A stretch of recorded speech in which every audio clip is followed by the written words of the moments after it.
তুমি আসমানে থাকো প্রভু, আমি জমিনে, তবু তোমারি প্রেম জবাবে হৃদয় গভীরে। তবু তোমারি গোলাম হব, অন্য কারো না। তবু তোমারি গোলাম হব, অন্য কারো না। আলিমুল গায়েব তুমি, মালিক রব্বানা। আলিমুল গায়েব তুমি, মালিক রব্বানা। আল্লাহু আল্লাহু আল্লাহু আল্লাহ, আল্লাহু আল্লাহু আল্লাহু আল্লাহ। যাদের হৃদয়ে আছে আল্লাহর ভয়, তারা কবু পথ ভুলে যায় না। আল্লাহর প্রেম ছাড়া এই দুনিয়ায় কারো কাছে কোনো কিছু চায় না। যাদের হৃদয়ে আছে আল্লাহর ভয়, তারা কবু পথ ভুলে যায় না। আল্লাহর প্রেম ছাড়া এই দুনিয়ায় কারো কাছে কোনো কিছু চায় না। ঠিক কিনা বলেন? সম্মানিত আমার ভাইয়েরা, দুই বন্ধুর এরকম প্রেক্ষাপট তুলে ধরব। দুই বন্ধু এরকম জান্নাতে যেতে চায়। আমি দুই বন্ধুদেরকে বললাম, এই দুই বন্ধু, তোমরা জান্নাতে যেতে চাও, ভালো কথা। তোমরা এরকম নিয়মিত নামাজে আসো না কেন? বলল, হুজুর নামাজে যাব, কিন্তু প্রাইভেট। আমার এই বন্ধু প্রাইভেটের জন্য নামাজ পড়তে পারে না। এক বন্ধু এরকম প্রায় নামাজ পড়তো, 5 ওয়াক্ত নামাজ পড়তো, 5 ওয়াক্ত নামাজ জামাতের সাথে আদায় করতো। আর এক বন্ধু নামাজ পড়তো না। ওই বন্ধু এরকম সারাক্ষণ পাবজি খেলতো, সারাক্ষণ জুয়ায় আড্ডাই দিত, সারাক্ষণ ক্যারাম বোর্ডে সময় দিত, সারাক্ষণ গাঞ্জা খাইতো, সারাক্ষণ মদ খাইতো। আর যে আরেকটা ভালো বন্ধু, আখলাক আচরণ ভালো, সৎ ছেলে, ওই ছেলে বন্ধু এইরকম 5 ওয়াক্ত নামাজ জামাতের সাথে আদায় করত। আর যেগুলি কাজকর্ম আছে সেগুলো কাজকর্মগুলি করত, নিজের প্রাইভেটগুলি করত, টাইম মতো প্রাইভেট পড়ত এবং টাইম মতো নামাজের যখন সময় হয় নামাজ আদায় করত। ওই বন্ধু এরকম নামাজ আদায় করত। দুই বন্ধু এরকম চলে যাচ্ছে প্রাইভেটে। কোথায় যাচ্ছে? প্রাইভেটে একসঙ্গে যাচ্ছে। যাবার পথে আসরের আজান দিয়ে দিয়েছে। আসরের আজান দিয়ে দিয়েছে, মসজিদে আসরের আজান দিয়ে দিয়েছে। এই বন্ধু এরকম নামাজে চলে আসলো। আসার পরে আরেক বন্ধু বলতেছে, বন্ধু আমার তো হবে না, স্যার আমাকে পিটবে, মার দিবে।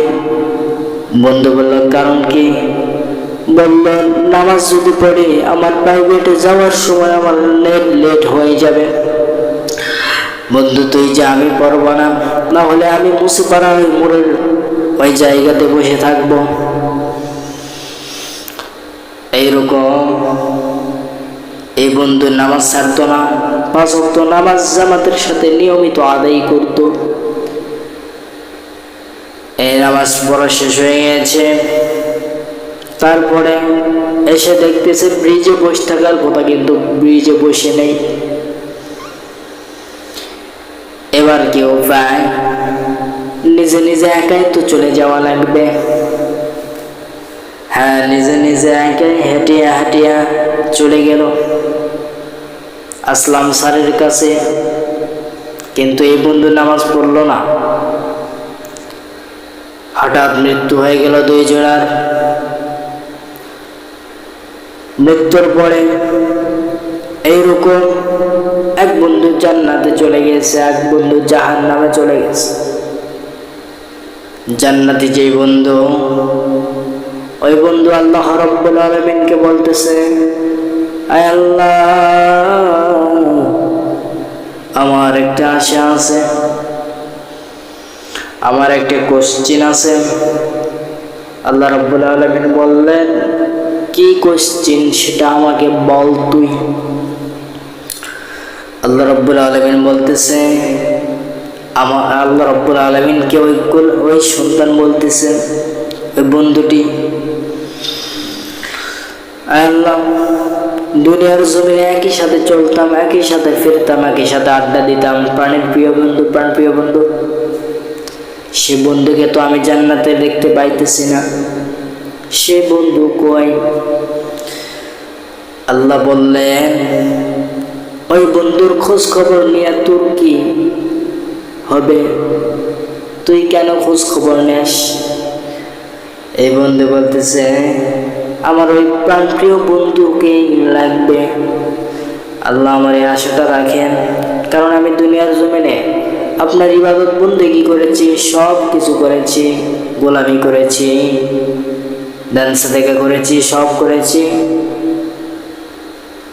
আপনার কথা অনুযায়ী চলেছি, হারাম বাদ দিয়ে হালাল খাওয়া দাওয়া করছি, সব কিছু মেনটেন করছি আপনার কথা অনুযায়ী। আমার একটা রিকোয়েস্ট আছে, এই রিকোয়েস্টটা অবশ্যই রাখতে হবে। আল্লাহ রাব্বুল আলামিন বলতেছেন, কি রিকোয়েস্ট বল? ওই সন্তান বলতেছে, ওই বন্ধুটি বলতেছে, আমার এক প্রাণের প্রিয় বন্ধু আছে, ওই প্রাণ প্রিয় বন্ধুকে আমি দেখতে চাই। আল্লাহ রাব্বুল আলামিন বলতেছে, কেন দেখা লাগবে? তোর তো দেখার কোনো বিষয় নাই। না, আমার ওই বন্ধুকে দেখাই লাগবে, ওই বন্ধুকেই দেখব, কারণ ওই বন্ধুকে ছাড়া আমার এক মুহূর্ত থাকতে ভালো লাগতেছে না।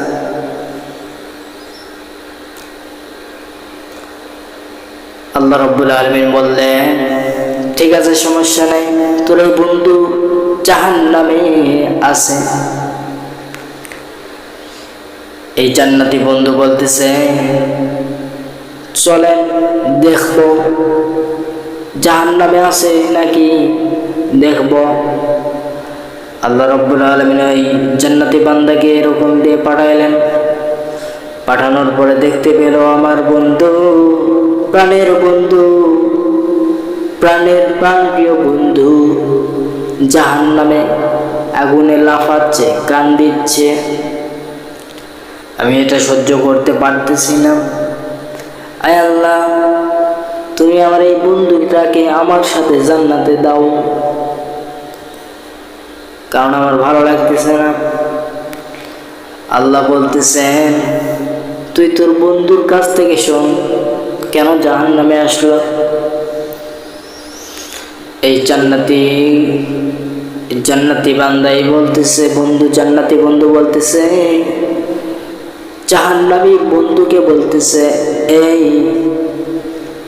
এই বন্ধু, তুমি কেন জাহান্নামের মধ্যে কাতরাচ্ছ? জাহান্নামের মধ্যে, আগুনের মধ্যে তুমি কেন আসো? জাহান্নামের ওই বন্ধু বলতে শুরু করলো, ওই বন্ধু, আমি জাহান্নামে আসার কারণ হলো একটা। কোনটা?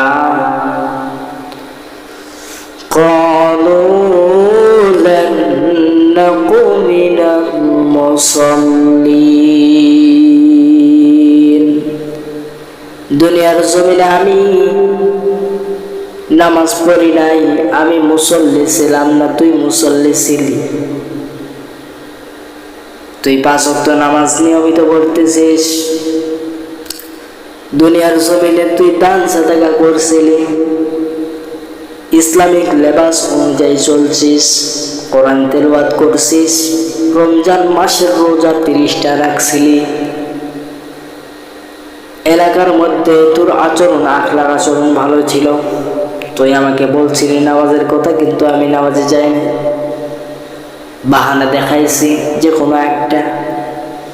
এই জন্য আজকে জাহান্নামে আসতে হলো। আল্লাহ রাব্বুল আলামিনকে জান্নাতে বন্ধু বলবে, আয় আল্লাহ, আমার একা ভালো লাগতেছে না, জান্নাতে আমার প্রাণের বন্ধুকে আর নিয়ে যেতে চাই। আল্লাহ আমার এই রিকোয়েস্টটা রাখবেন, অবশ্যই রাখবেন। আল্লাহ রাব্বুল আলামিন বলতেছেন, ঠিক আছে, তুই যখন বললে তাহলে রাখলাম। এখানে বোঝার বিষয়টা হলো এটাই, সৎসঙ্গ,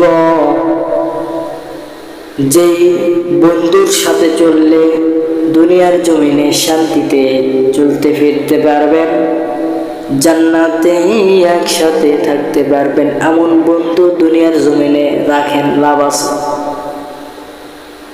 কথা বুঝতে পারছেন?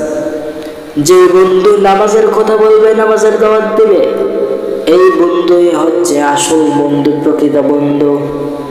যেই বন্ধু নামাজের দাওয়াত দিবে না, সেই বন্ধু আসল বন্ধু নয়।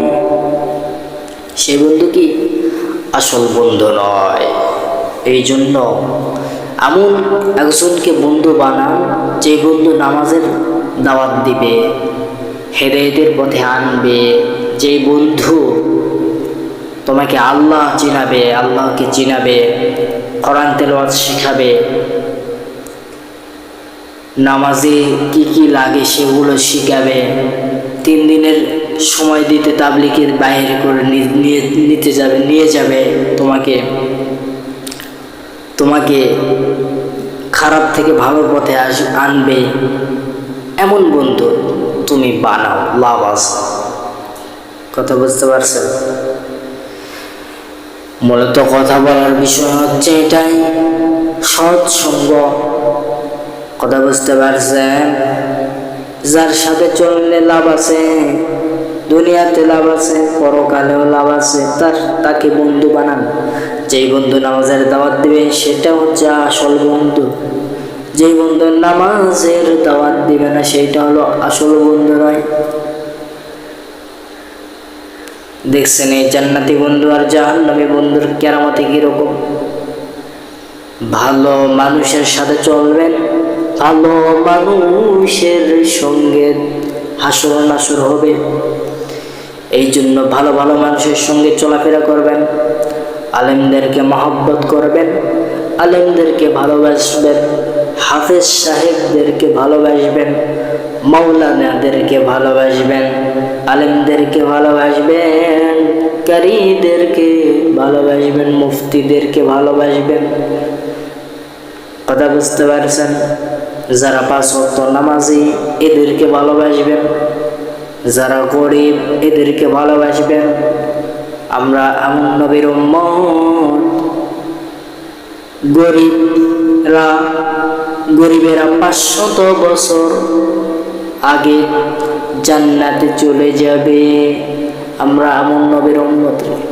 সুবহানাল্লাহ। আমরা এমন নবী পাইছি, যে নবী আমাদের জন্য কান্না করতেছে, আমাদের জন্য কান্নাকাটি করতেছে, আমাদেরকে কাউকে জাহান্নামে ফেলতে চায় না, জান্নাতে নিয়ে যেতে চান।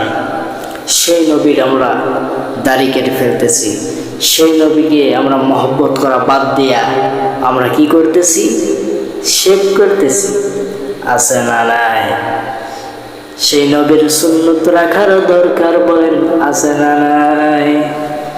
এই জন্য আমার ভাইয়েরা, নবীর সুন্নতকে জিন্দা রাখেন, দাড়ি রাখেন, মুজগুলো ছোট করেন। আমাদের বাংলাদেশে দেখা যায় মুজগুলো বড় রাখে, দাড়িগুলো শেষে আসে। এই জন্য আমার বন্ধুগণ, এমন বন্ধু বানান যে বন্ধু নামাজের জন্য আহ্বান করে। এই নামাজ আপনাকে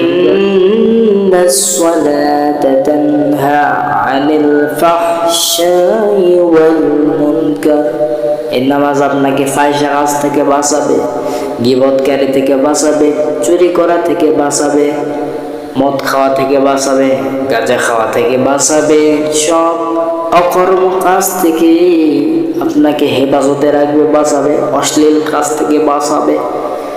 এই জন্য নামাজি হন, 5 ওয়াক্ত নামাজ জামাতের সাথে আদায় করুন। বহুত আলোচনা করা হয়, একটাও তো দেখি মানরি ভাই, কথা বুঝতে পারছেন? অল্প আমলই নাজাতের জন্য যথেষ্ট। আল্লাহর নবী বলছেন অল্প আমলই নাজাতের জন্য যথেষ্ট, অল্প আমল করলেও চলবে। শুধুমাত্র আব্দুল্লাহ অনেক নিয়াজি অনেক আলোচনা করলেন, এতগুলো মানার দরকার নাই, সর্বোচ্চ একটা মানেন, 5 ওয়াক্ত নামাজি হয়ে যান।